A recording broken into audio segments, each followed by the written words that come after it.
Salut Aurélien. Bonjour. Première participation au Bike in Man Origin. Mais tu es un grand sportif quand même, hein. Tu vas nous raconter. Ouais, premier Bike in Man. J'ai connu d'ailleurs via Nadège, qui est à côté. Justement, comment tu as connu le Bike in Man, j'allais demander. Parce que à la base, tu es coureur à pied, toi. À la base, c'est plutôt depuis 4-5 ans, des trails et surtout des ultra trails. Et en fait, ce qui est venu sur le Bike in Man, c'est que j'ai rencontré Nadège sur le boulot, où elle m'a vu avec le vélo dans le. Parce que tu es médecin, on précise. Hein. Moi, je suis médecin pneumologue au CHU de Nice. Au CHU de Nice.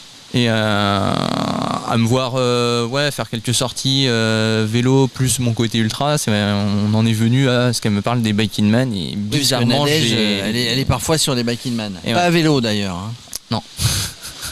Et donc elle t'a donné envie de t'en parler, bizarrement, tu es un grand sportif, visiblement tu fais du vélo, viens sur ces trucs-là. Et ouais, non, franchement, à la base, on s'était dit, on n'avait pas encore projeté sur notre saison peut-être de faire celui de Corse, mais au niveau des dates, ça collait pas. Et finalement, moi je suis parti sur faire celui-là, vu que je suis à Nice, c'est à côté, c'était l'occasion. Et je couplerai peut-être, si ça se passe bien, sur les Pyrénées. Début septembre. Sur les Pyrénées début septembre, c'est le Scadi. Il est pas mal aussi. Hein. Il y a des beaux paysages. Hein. C'est pour ça. Tu y vas pour souffrir, tu vas pour faire des beaux paysages, tu sais pas encore. Hein. Alors on va dire que ça va être un mix des deux. On va forcément souffrir. On va avoir très chaud en plus. Mais en même temps, on va vraiment se régaler en termes de paysages. Là, pour connaître à peu près un tiers, voire la moitié du parcours, les paysages et l'école, ils sont juste magnifiques. Donc on va en prendre plein la vue et ça va être génial. Alors tu sais qu'il y a un vrai challenge, hein, parce qu'il y a d'autres médecins sur le Bike in Man Origin. Ah, ben.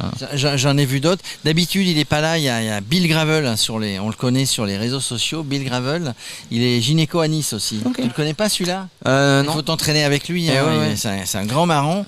Donc quand on se met là-dessus, il y a forcément un entraînement spécifique. Il y a une vraie préparation. Toi qui es médecin, tu sais qu'on ne va pas sur un ultra distance 1000 km. Comment dirais-je? 20 000 de D+, et 120 heures, on n'y part pas comme ça à l'aventure.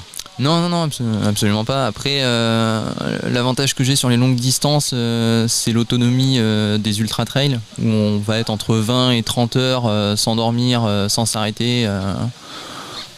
Donc à ce niveau-là, c'est une bonne prépa déjà. Mais vous avez l'habitude, vous les médecins, de jamais vous arrêter. Hein. Notamment pendant les études. Hein. Ouais, puis autre chose, oui, ne pas dormir quand on est de garde. Clairement, on peut faire 24-48 heures sans poser non plus. Donc à ce niveau-là, l'entraînement, il y est.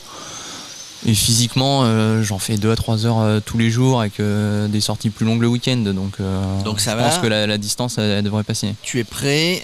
Une préparation mentale? Non, t'as le mental aiguisé toi depuis que tu fais du sport. Ouais, la préparation mentale, on va dire, ça va beaucoup dépendre de comment ça se passe. Mais si j'y prends du plaisir, mentalement, ça suivra derrière. Et l'alimentation, tiens, toi qui es médecin, tu sais un petit peu comment ça doit se passer. L'alimentation, tu as préparé avant, entre guillemets, une préparation alimentaire pour pas s'alourdir, faire du sport et puis ne pas manger n'importe quoi pendant la compète, surtout s'hydrater. Non, là, ce qui va être le plus important, ça va vraiment être de s'hydrater parce qu'on va avoir des températures qui vont largement dépasser les 30-35 et ça pendant plusieurs jours consécutifs. Donc il faudra vraiment penser à pas attendre d'avoir un coup de mou pour mettre la main à la pâte et bien boire. Donc ça, c'est les conseils que tu donnerais aux autres.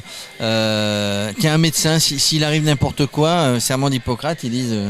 Tu t'arrêtes et tu aides sur le Bike in Man. Ouais. C'est ça qu'il dit. Ouais, non, clairement. Et même, je pense, vu les états d'esprit, ça m'a l'air de beaucoup ressembler. D'entraide. Ouais, ça m'a l'air de beaucoup ressembler à ce niveau-là, aux trails ou aux ultras.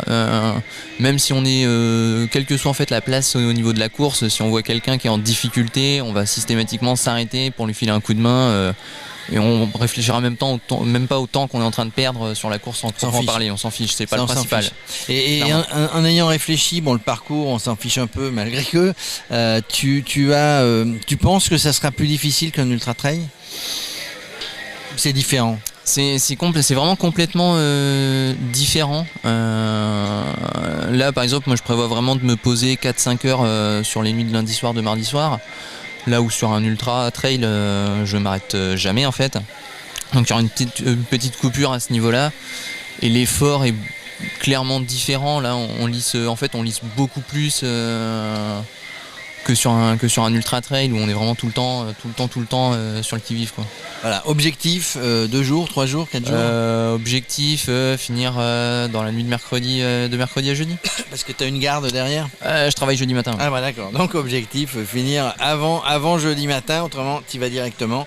Merci de nous avoir éclairé un petit peu, de nous avoir fait partager ce que tu avais fait avant, et puis voilà, c'est parti sur l'ultra distance avec ce Bikeman Origin. Merci beaucoup.